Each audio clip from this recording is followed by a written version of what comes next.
Welcome to Emotional Sobriety. We've got Brian Lutz with us today, as well as Thom Rutledge. How you guys doing this weekend? I'm doing good. It's a pleasure to be here. It's been a minute since I got to make a little guest star appearance. So thanks for That's having right. And you are a star, Brian. Well, I don't have a problem with the mission statement Brian. for today, or as as suggested Sorry. by Allen.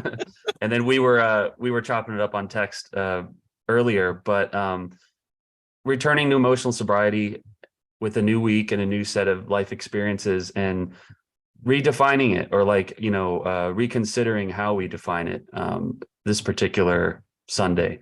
So I thought I would start with Brian, and we can get to talking about where emotional sobriety has or hasn't shown up for us at what may be a challenging part in our lives. Yeah, it's funny. I was talking with a client last week, and it's someone who is a regular at our Thursday night meeting and has been, I've been working with them for a while, and they're pretty plugged in.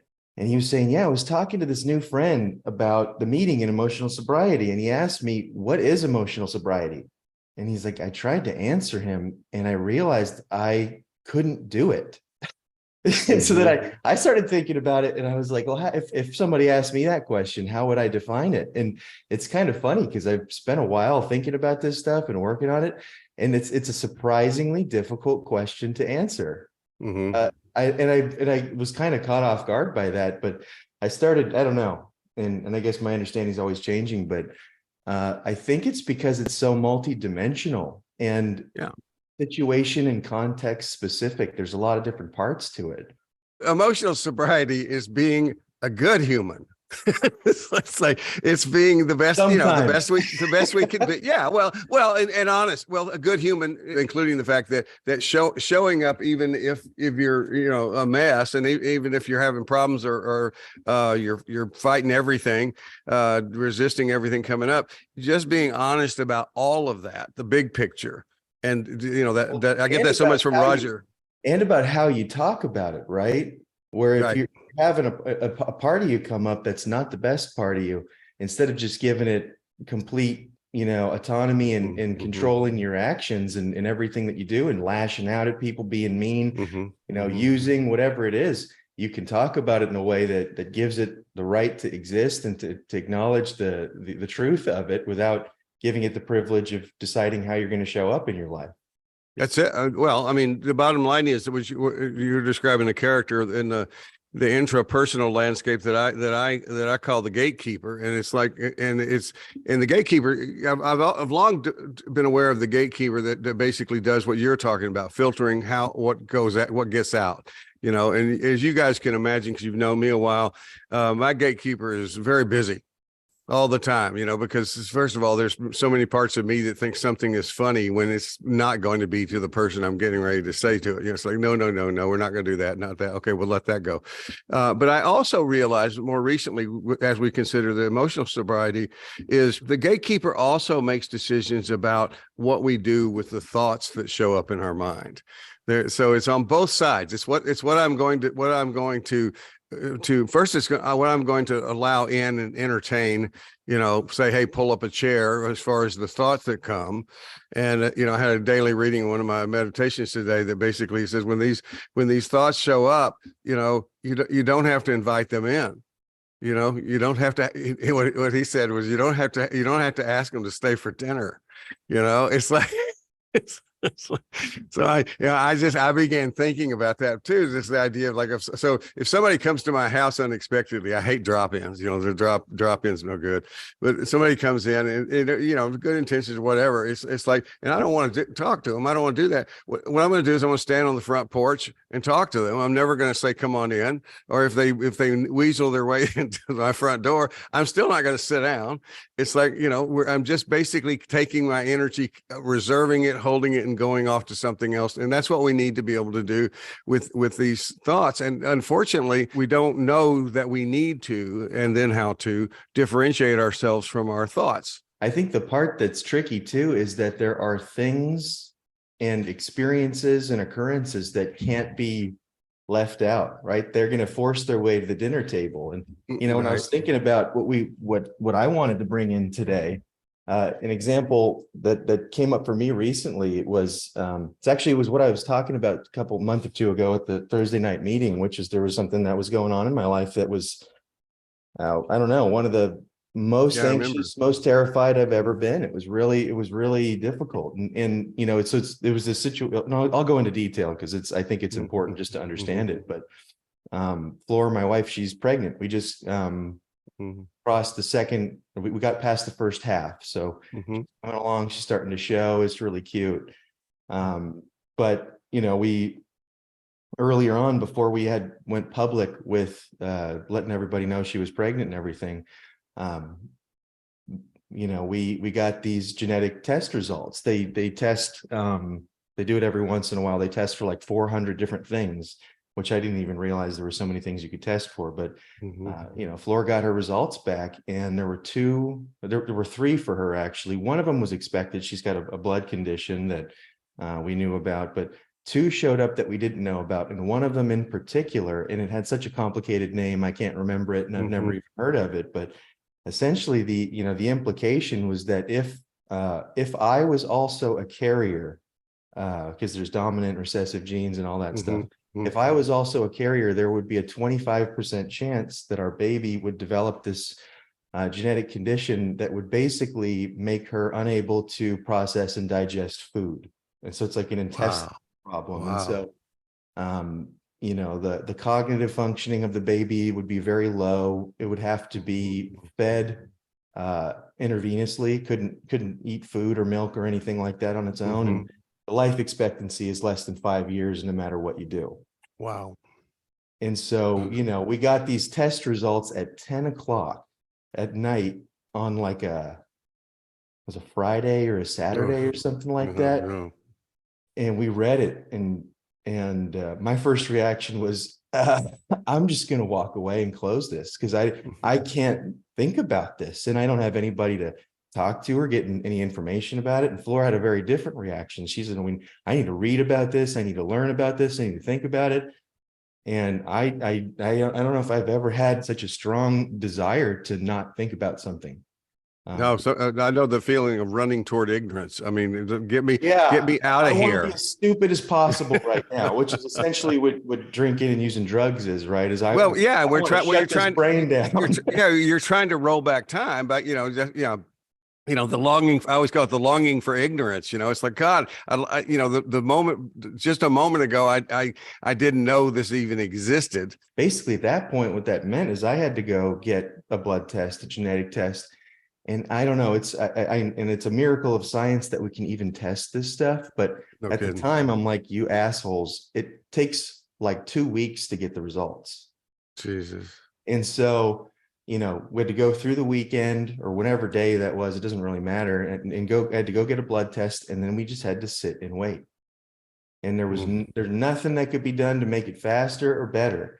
And we had shared it with a couple people on each side, like our parents, basically, that Flora was pregnant, and we were planning on revealing this, having a party and telling everybody, and because we were right at the end of the first trimester when all this was happening, and we said, let's wait, because this is we go and have a party, and then this is happening. First of all, we're not going to have a lot of fun, because you don't want to walk into a party with that on your heart. That's right. Well, no, it would just be so incongruent and weird. So we canceled this party. A bunch of people were invited, and then now we're waiting and we're talking about this, and what does this mean, and what are we going to do? And I noticed my first reaction is I was really excited about this baby. And then as soon as this all started happening, I pulled away. And I tried as hard as I could to not be excited and to not get too attached, because I was like, I was gonna say, you're trying to detach. We villainize our defense system too much in this business. And it's like, basically we just understand the defense system is doing its job. It's trying to protect you. And it's trying to detach. It's trying to get you disconnected from that as much as possible. And you're not cooperating because you don't drink and use anymore. Well, but see, there's a place for it, right? See, I think if I'm in a situation where I'm getting frantic and just out of my mind and so terrified that I can't function, detaching for a period of time is absolutely. I think the danger is you stay that way, right? Right. Right. they detach and never come back. And so, Well, and that's where, if we're talking about emotional sobriety, the emotional sobriety is acceptance of all of that, including how are you doing? I'm detaching from this. It's like, instead of this, because we're so in recovery stuff. This is one of the downsides of recovery. We tend to, because we grew up in this culture, we tend to think, especially toward ourselves, in judgmental terms. No, and my first sponsor used to say, every symptom has its application. And that applies to what you're saying right there, going like, no, this is a perfectly good thing. This is how I get through my day. yeah. You know, if you're trying to get something other than just sitting there fretting all day long, 24/7, you're going to need to do that. Yeah.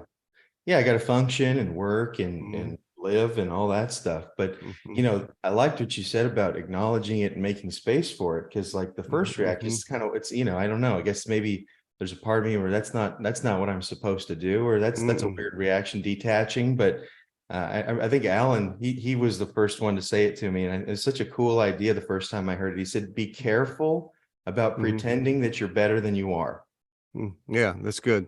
Right. Because you start pretending that you're better than you are. I don't have these bad reactions or maladaptive responses or whatever you want to call it. It's like, no, I got these dark sides. Well, I do. yeah, and we can add to that the thing that I think Allen often adds when he's talking about that stuff too, is the idea that, be careful that you're not thinking you should be more than you are. It's like, because see, this is one of the beautiful things that I get as much from anything as Roger Andes on our Thursday night thing. It's just from all his work and his work with Nathaniel Brandon, is the full acceptance of everything.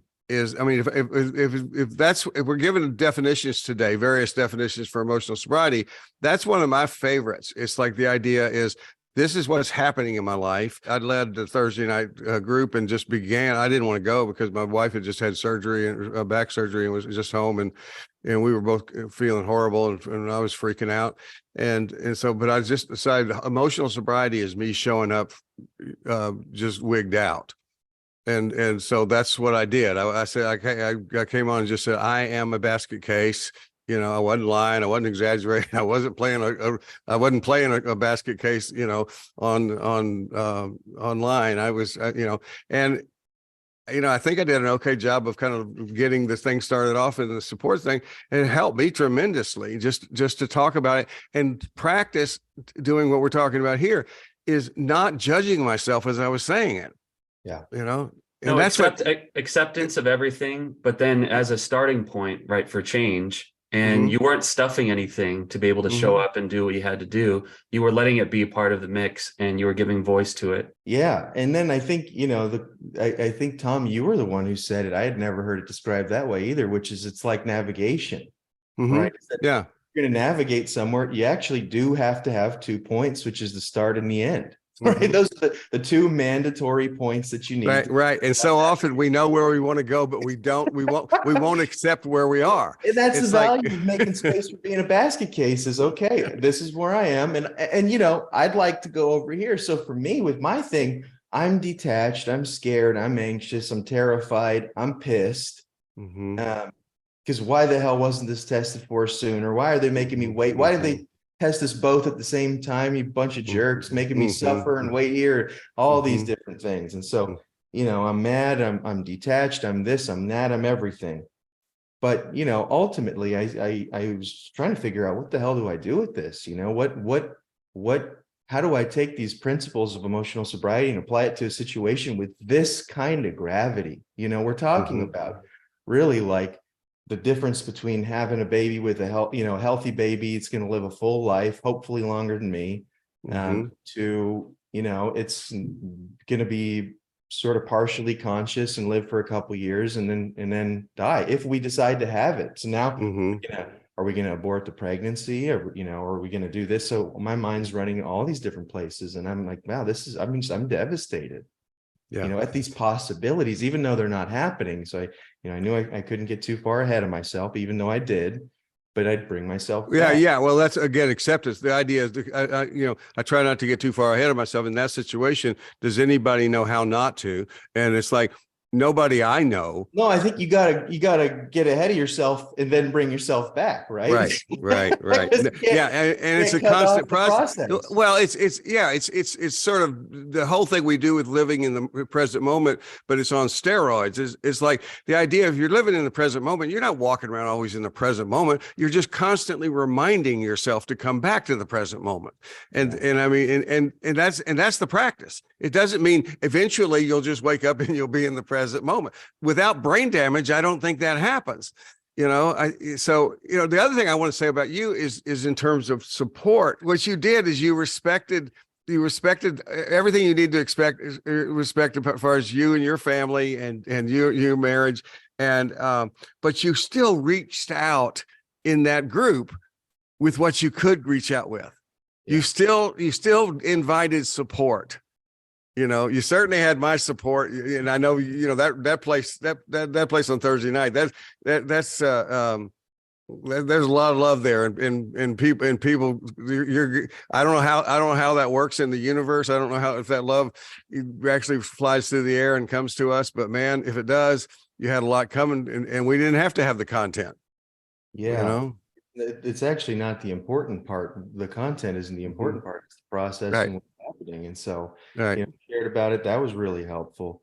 But I was really curious to see what I could do with this ultimately. And so, kept playing around with some different stuff. And, eventually I had this, it was a realization, which is that because it was actually Roger. I talked to Roger about it one day, and he said, well, welcome to the life of being a parent. He said, it is the scariest and most anxiety provoking that I have personally ever been through. And when he said that, it sort of unlocked something in my mind. And I realized, oh, this actually doesn't stop. Because if it's not this thing, it's another thing, and it's another thing, and it's everything always. And I was like, wow, that's terrifying. Holy crap. Today I realized the magnitude of that is that, it's one thing to be worried about myself or even another adult, right? But now you're in charge, or you're responsible for a human life that doesn't have the ability to really protect itself and defend itself. And you're, supposed to take care of it and provide for it. But you can't protect it from everything. There's these just, there's diseases and conditions and accidents and terrible things that happen, even to little kids, something unthinkable. It happens.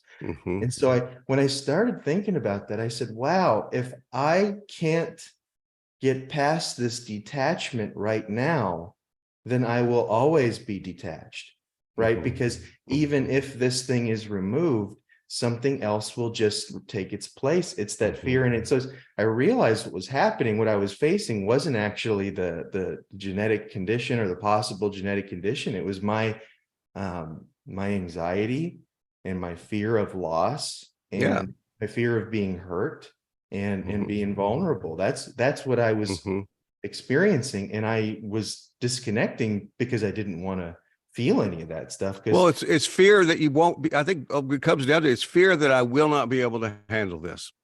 You fear I won't be okay, right? Yeah, exactly. This will be too much, and I can't do it. Yeah. So were you conscious of how fully you would be tested, in all of your faculties before this moment? No, I mean, well, again, I've heard people say that stuff. I've heard people say, yeah, being a parent is so scary, anxiety provoking. And I'm like, yeah, I get scared and anxious all the time. I understand that.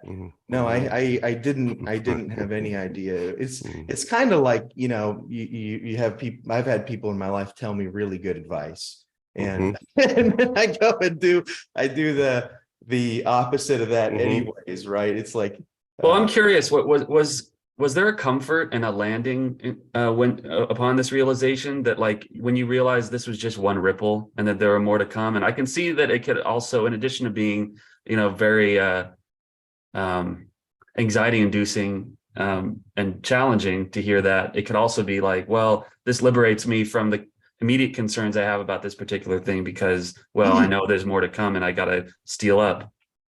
Well, for me, it ended up being liberating, even though that's scary. It's liberating because, you know, what came with that was another understanding, another realization, which is that we, as humans, as just existing living beings, we never get to decide how long or to what extent we are involved in each other's lives. Right.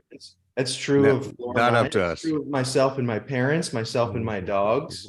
It's everything all the time. You know, I could get struck in the head by a meteor right now, or you know, or something. You know, I could have a stroke or car accident, and that could happen to anybody that I know at any time. And so we don't have any, really, we have a little bit of influence. We can be safe. We can try to manage risk as much as we can, but you can't avoid it. And so, you know, what does that leave us with is the fact that we don't get to decide the terms that all of this stuff happens on. We do get to decide how we show up in our lives. It's all we get to decide. That's really it. And it's essential. There is a little bit of influence. You can influence is not the same as stuff. No. You influence by changing yourself. You influence by how you interact, how you do the stuff. That's how we that's what we say in the program. It's a program of attraction, not promotion. Yeah. It's like, you know, people, you know, so we do influence, but I believe the most powerful influence we have is being better people ourselves. The idea is, I mean, to me, the Stoics have the shortest version of the Serenity Prayer, and it's basically, you don't control anything except for your own thoughts. You don't even control your own body. Like you said, you can get sick. You can do. It says you do not control anything except for your thoughts. And so, and basically it's good news. It means you got, when we're talking about that gatekeeper, it's like you get to decide how you're going to interact with the world, and you get to decide which of these thoughts you're going to practice tuning into, and it's a practice. I mean, I would almost even take it further. I don't even think we have control over our own thoughts, right? Because you'll think thoughts you don't want to think. No, I would say what you do, only how you show up. Right. I mean, right. I don't know. That's how I understand. Yeah. And the mental process to me is you have control over, you make decisions over what you do with your thoughts. Yes. You're right. Because the thoughts are, I remember I put in the Simple Truth book, it was just a little picture of thoughts wandering around. Their thoughts are just visitors. They come and go, and you get to decide which ones you invite to stay for dinner. And historically what we do is, of course, we've always invited the meanest, nastiest ones to have dinner with us. Yeah. You know, you're a piece of shit. Well, sit down. I'll get you some turkey. You sound like a good dinner partner. Hey, Brian, I had a question about how did your wife deal with this? It's you mentioned that she had started reading immediately and kind of like getting into the thick of like, well, how do we deal with this practically? Were you able to? She went into crisis. You know, she has a hard time. She really struggles with a lot of depression, a lot of anxiety. And she went into, she's crying and falling apart, and is just like, decompensating right in front of me. It was my experience of her. I think she'd probably agree. What's decompensating? Just like falling apart, you have all these tools and resources that you can use to be the best that you can be. And when the bullets start flying, they all fall to the wayside, and we're back to animal style, It's kind of how I would describe it. But yeah, she had a hard time, and that kind of played into my stuff too, because now I'm like, well, I'm freaking out over here. Now you're freaking out. So the way I'm going to stop freaking out is by getting you to stop freaking out. Which only made it worse. That was not a good approach. Well, that it's just in terms of just marriage in general or long-term relationship. It's like most of us can tell stories about the idea that there seems to be some kind of balance where, usually only one of us at a time goes crazy. And it's like, but something like this, something this big, it does set up that. Yeah, it's like, and again, that's a completely, see, that's the thing. To go crazy in that situation is a completely sane response. Yeah. It's like the idea, that's where we the should monster walks up to the door, and we just kick him in the nuts and say, fuck you, get out of here, because we're practicing acceptance on this, because there's no other way to be a human being in the world we've grown up in, to not completely freak out with this stuff. Now, it's how I'm going to respond to that. I'm working on it, and you were working on it the whole time. Yeah. And so my initial response when she starts freaking out is, I got to feel better by getting her to calm down. That made her freak out more, which made me freak out more. And so again, I got brought back to the same emotional sobriety principle, which is she's listening to me. So she texted that I can talk about her depression and stuff. Which but another part of this is actually when we were starting to try to get pregnant, she was on antidepressants, and she got off of them. So that was another thing too, is that she was off antidepressants. That really played into it too, and so she really was magnified. And so I just added that in because she texted me. But yeah, well, her brain, being somebody who takes medication for depression. Oh, good. Well, my brain is perfectly equipped to deal with this now, because I haven't had antidepressants for quite a while. Scariest thing to ever happen to me when I'm most vulnerable. Yeah. How wonderful is that? Yeah. But what it came back to is and I was really conscious in trying to integrate these emotional sobriety principles into this situation. And what that meant is she's having a hard time. She's depressed and anxious and about struggling as much as she really ever has. And I can't make that stop for her. And the only thing that I had left is how am I going to handle this? What kind of presence do I want to bring to the relationship and into the situation? And for me, I say I want to try to be a balancing and regulating force as much as possible without disowning my own struggles, right? To be able to bring space to both of those, but ultimately, again, it's the navigation point, starting point to end point. I want to get to a place of regulation so that I can bring the best of me to the situation. And so, that's what I started focusing on, is instead of, she's going to have a hard time and she's really struggling with this. And there's no way to candy coat that. You're not going to make it better because it's just terrifying. Right. There's no silver lining. Before we get to the place of full acceptance, we're negotiating, we're bargaining, that kind of stuff, like in the stages of grief. One of the mistakes that we make in emotional sobriety or any kind of recovery stuff is when the shit hits the fan, when the anxiety comes, we begin to try to control somebody else's emotional sobriety. Now, I don't know about women. Women can tell us that. I know as men, we have a long history of saying, of trying to rescue our wives so that we can be okay. It's a perfect example of having your emotional center of gravity outside of yourself. It's a perfect example of what not to do. A non-helpful response is, let me try to regulate myself by controlling something I can't control. and don't understand. I mean, my wife is recovering from this surgery that I've told you all about. It's like, from some back surgery, and it's like, I'm just aware of all those control parts of me that I have been in recovery from for so long, and not that they haven't slipped through, but it's like, just so many suggestions and so many recommendations I have for something I've never experienced.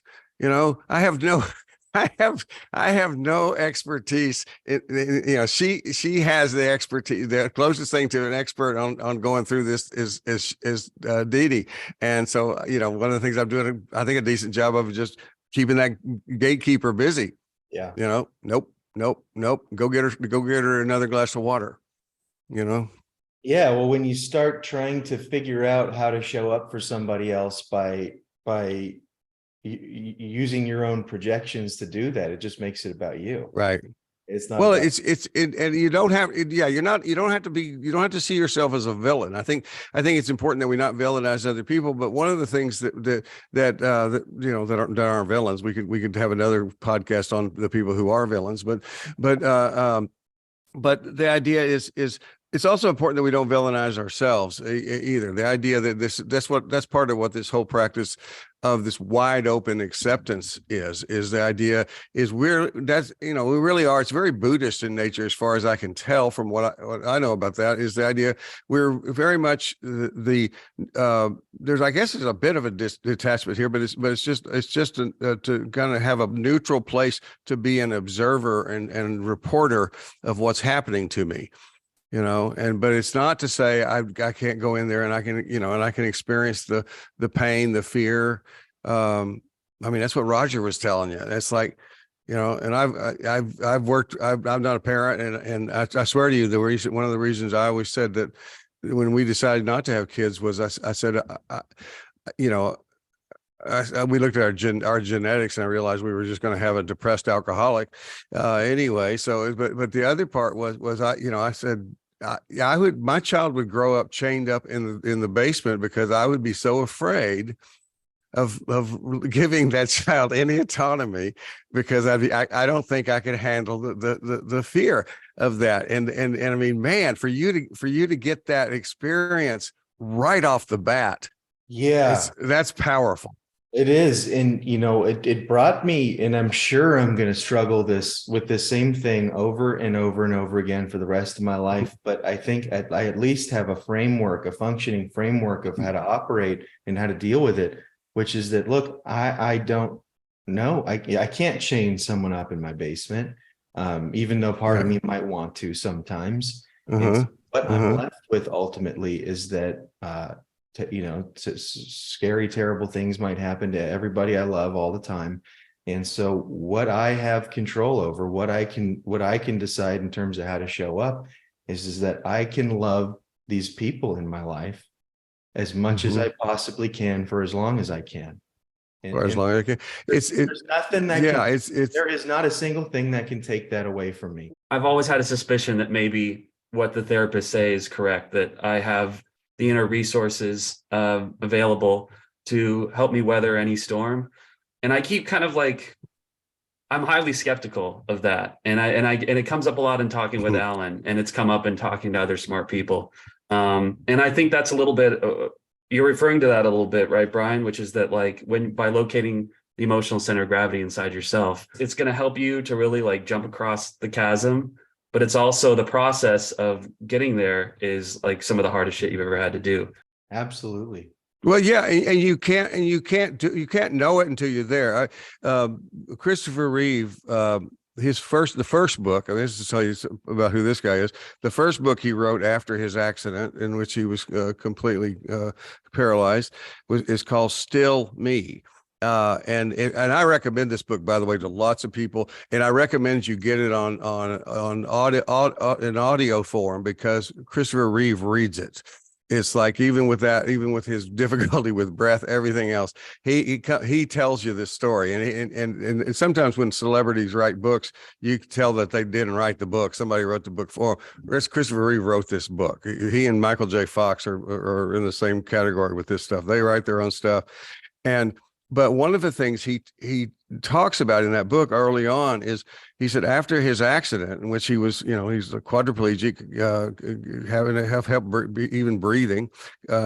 He said, there's no, people would say, I could never do what you're doing. I could not survive this. He said, I no way I would ever have thought I could do this.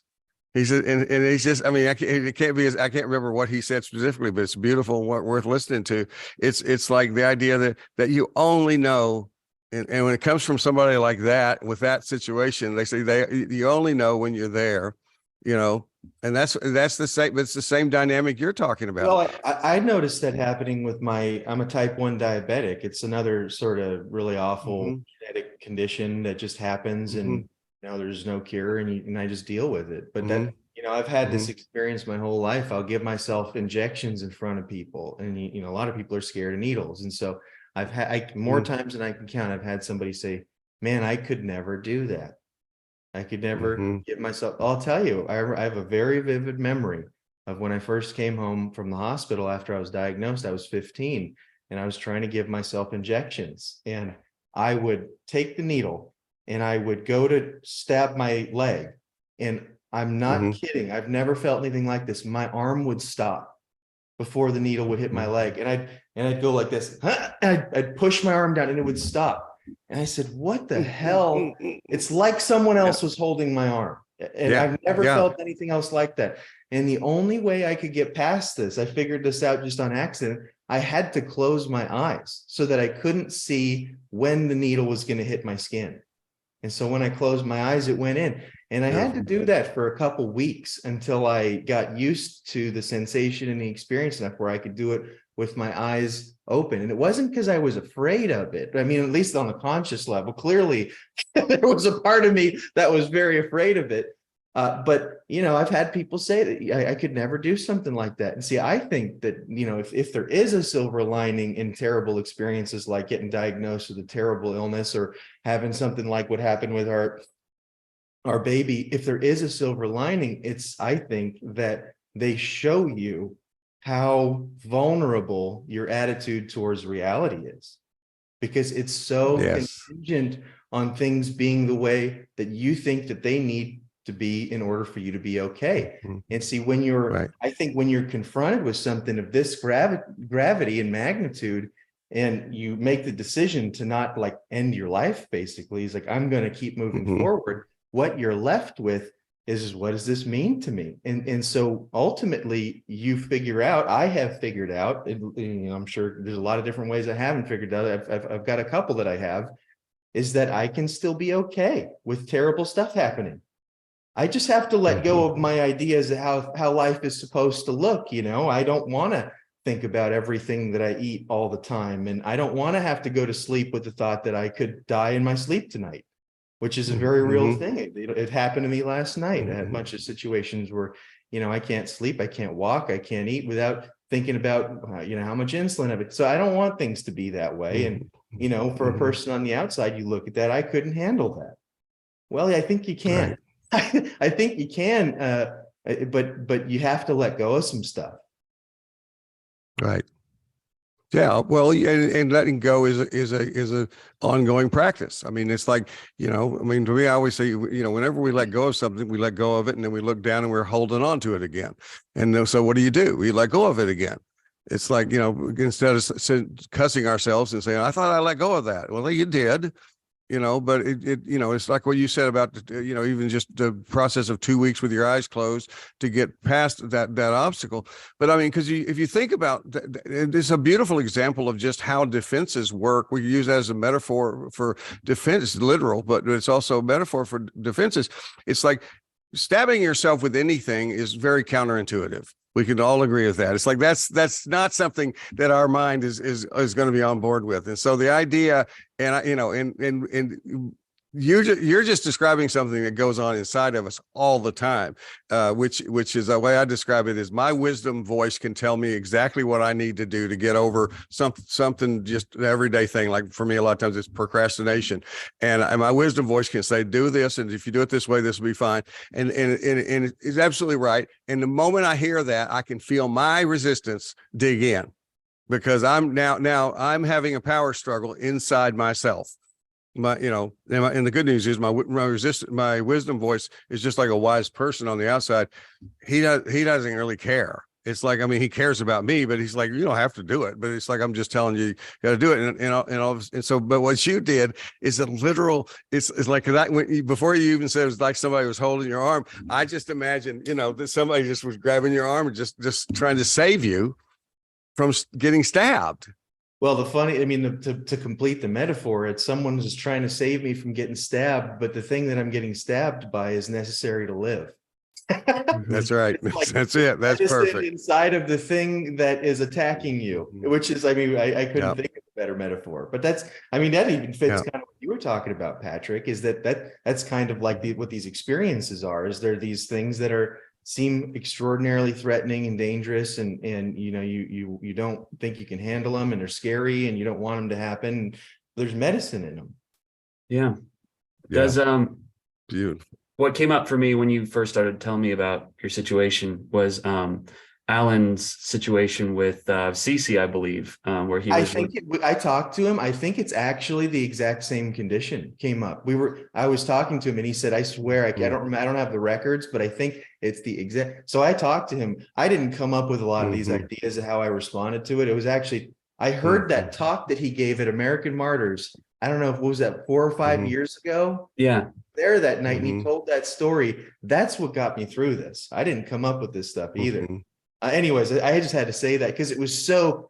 I've heard him talk at one meeting ever. That was the one I listened to, and then this happened. I don't know. That was incredible. What an incredible. I'm sorry to interrupt, but geez, how wild. No, that's not an interruption. I was just you've learned a long time ago how to reach out to the people that could speak to, the issues that you're having. And so how is it hitting you today? Is that emotional center of gravity inside the walls? Sometimes.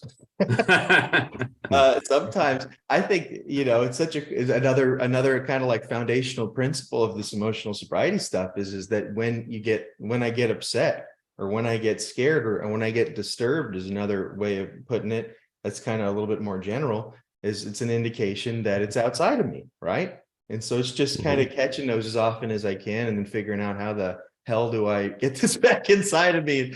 And a lot of the time I just need some help.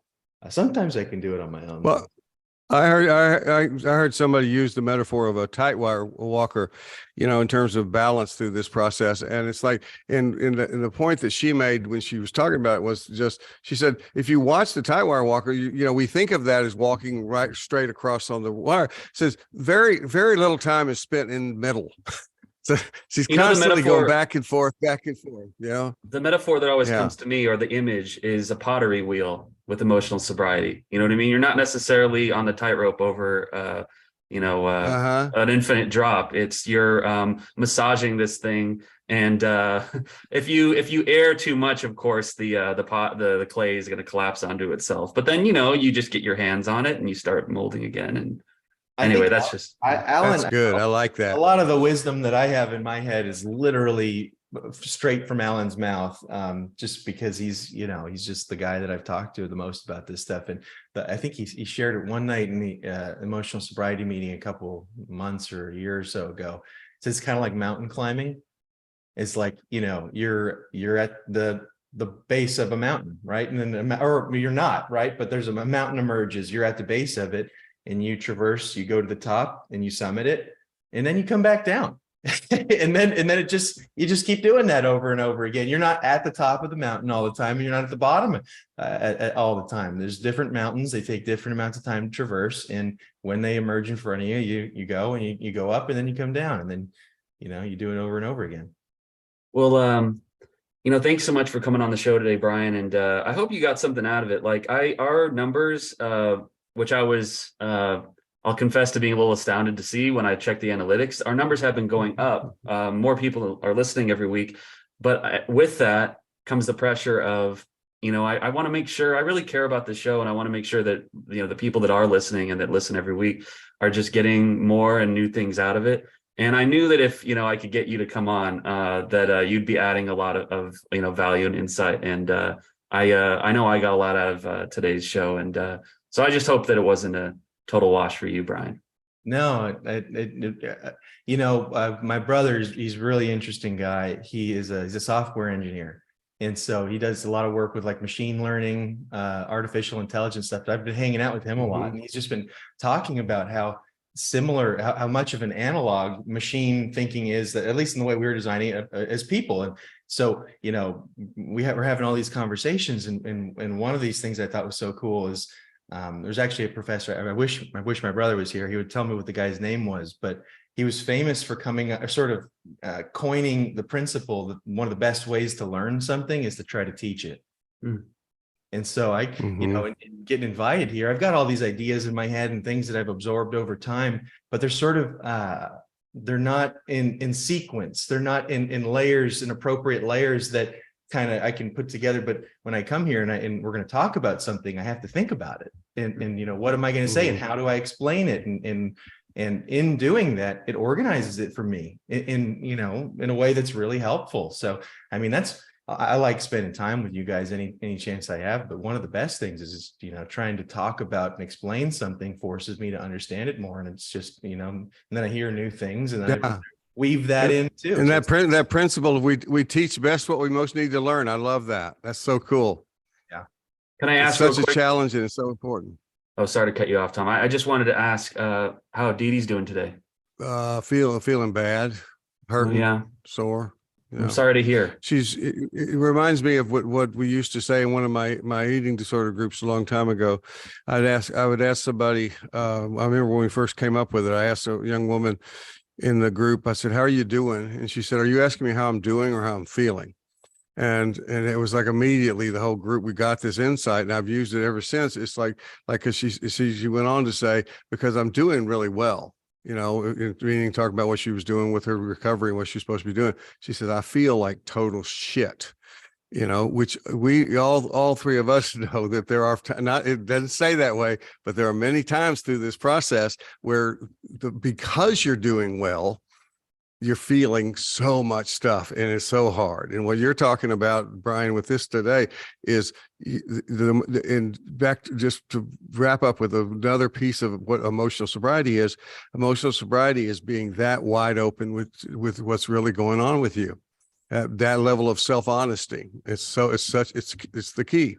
Yeah. Well, as open as you can be at any given point in time. And don't expect more of yourself in that time. Don't ever judge an earlier version of yourself by what we know and can do today, because we're getting better all the time. We'll see you all next week.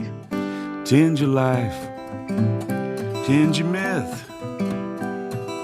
Cultivate your narrative with whomever you're with. Then with glass in hand and children on one knee, bring some stories. Bring your stories back to me. It ain't a crime to be a human. Never be ashamed to be yourself. Rest assured that whatever you're doing will entertain me like nobody else. So here's to us, my old friends, until it's time to drink the wine and break the bread again. With glass in hand and children on one knee, bring some stories, bring your stories back to me.